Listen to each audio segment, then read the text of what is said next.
Hindi, ganito siyan. Ako, tatapat ako sa'yo, Kernel, ha? Huwag sasama loob mo. Kasi ito yan, Paul, naging masama ka talaga na. Sobrang grabe ka talaga, Kernel. Unang-una, kaya ganyan yan. At talagang hindi ka mapapatawad yan sa tingin mo. Pinastos mo yung kasama niya, si Madam Johnny. Di ba? So anong mga dapat gawin mo, Tol? Ikaw na ang tinatakbo ng puso mo.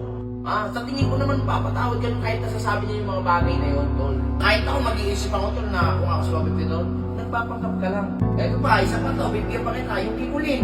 Kaya ganyan yung makunat sa'yo si Boss 150. Pero mabait yan ha, si Boss ha. Kung talagang sincere ka dyan at talagang nagpabago ka, gawin mo. Hindi ganun kadali, pero paunti-unti. Kailangan mo trabahuan yan dati ikaw nga kinukupal mo sila ng ano, di ba? Kailangan pagtrabahuan yan. Pero best friend, pag ako nun, pwede samahan mo. Oo, sasamahan kita. Palagyan. Basta ayusin mo. Ha? Thank you, best friend. Walang problema, best friend. Ikaw pa ba? Bago pa rin naman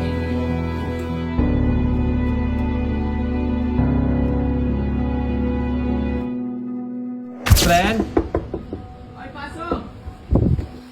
Basta rin. Coach, dito ka, coach. Oo, Huwag mo nga, coach. Oh, bakit meron dyan? Hindi, sabihin ako kay best Oo, friend. ano bang ano? Sige. Best friend, gusto ko sana sabihin sa'yo, ano ba dapat kong gawin para mapatawad ako ni Sub 150? Kasi parang wala na talaga akong pag-asa mapatawad niya. Hindi, ganito siyan. Ako, tatapat ako sa'yo, Kernel, ha? Huwag sasama loob mo. Kasi ito yan, Tol, naging masama ka talaga na. Sobrang grabe ka talaga, Kernel, noon. Kaya, syempre, ang hirap talaga, ang hirap mo pagkatiwalaan. Malay mo, kahit ako mag-iisip ako, Tol, na kung ako si 150, Tol, nagpapanggap ka lang. Ako nga ngayon, nagdadalawang isip ako sa'yo, na baka mamaya, ginagagi mo lang ako, di ba? Ngayon. Sa palo na ni coach yan, no? Oo, hindi mabait na yan, Boss Hindi Ray. ko alam kung nagkukunwari ka lang o niloloko mo ako, di ba? Tsaka ito, tatapatin na kita, unang-una, kaya ganyan yan at talagang hindi ka mapapatawad yan sa tingin mo. Talagang hindi, Tol, kasi unang-una, pinastos mo yung asawa niya, si Madam Johnny. Oo nga, no. Di ba? So anong mga dapat gawin mo, Tol? Ikaw na ang tinatakbo ng puso mo. Sa tingin ko naman papatawad ka kahit nasasabi niya yung mga bagay na yon, Tol. Tsaka, alam naman ng mga tao, nagbago na ako. Ayun nga, Best friend, nagbago na. Tsaka, dati akong gago, best friend, nakaminin ko. Oo, dati kang gagi, Ano Tol. yung gago ba, hindi na pwede magbago, best friend? Ayun nga. Ang mahirap nga lang. Tsaka ayaw ka na talaga maging masama, best friend. Tingnan mo yung umaga hanggang ngayon, no? Sobra-sobra makasama niya. Ayaw mo, best friend. Nakukonsensya talaga ako sa mga taong pinagkukupal. Sila sa 150. Di ba ngayon, ang nangyari kay Robot, pinalayas ko na. Diba? Deserve yun, deserve. Deserve niya yun, Tol. Kaya ikaw, Tol, kung talagang sincere ka dyan at talagang nagbabago ka, gawin mo. Eto pa, isa pa to, bibigyan pa kita, yung kikulin. Kaya ganyan yung makunat sa'yo si Boss 150. Pero mabait yan ha, si Boss ha. Kaya ganyan sa'yo si Boss, yung kikulin, kapatid niya pa.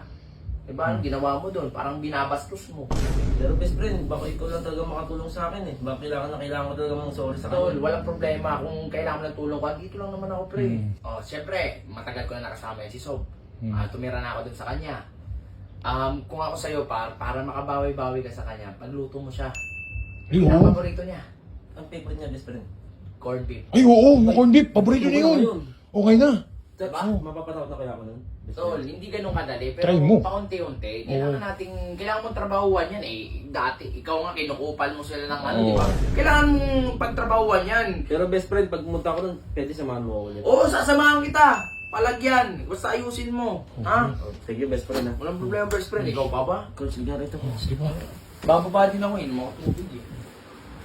Coach, sana mapatawad ako ng coach, no? Oo, napakabait din si Subi. Mapapatawad ka Di ba? nun. Oo. Mapapatawad ka nun, Tol. What's up, neighbors? May papakalala nga pala ako sa inyong bagong laro, guys. Ito ang Ace Game. Napakadali lang mag-register dyan, guys. Pipindutin mo yung register. Yung mobile number mo, yung password, tapos yung captcha. Automatic, ko-confirm ka na yan. Kasi ako, guys, nakalagin na kasi ako rito. Ayan, ito pa kagandaan dito, guys. Ayan, pag napa 500 mo yan, guys, kasi na-spin ko na yan eh. Hindi na pwede. Pag napa 500 mo yan, automatic, kahit di ka mag-cash in, papasok agad sa Gcash mo yan. Baba 500 mo lang yan. Pasok agad sa Gcash mo yung 500. Ayan. Eto pa guys. Napakaraming laro dyan dito sa Ace Game. Oh. Pero dito ako pumapaldo ng malaki guys. Dito sa mines. So, ayan. Tingnan mo. Eto yung technique ko. Start natin. O, ito. Kanto-kanto lang yan guys. Kanto-kanto lang yung technique ko dyan guys. Pero times 2 natin yan. Times 2 natin. Bet times 2. Kanto. Start. Di ba? Paldo, withdraw. Ganun lang guys. Pag natalo ka ng isa, i-times 2 mo. Ulitin natin guys. Ito pa yung technique ko. Kanto, square. Ito mo. Square yan, guys. O, ito ba? Times 2 natin, syempre. Dodoble natin yan pag ganun. Square lang yan. Di ba? Ganun lang. Pag natalo ka, i-times 2 mo lang. Doble balik nun, guys. O nga pala, guys, mamimigay ako. 10 tao. 10 tao, mag-cashing ka ng 100 pesos. Ika-cashback ko, 300 pesos ha. 10 tao lang yun ha. Dito lang yan sa Ace Game. Yung link ko, nasa comment section.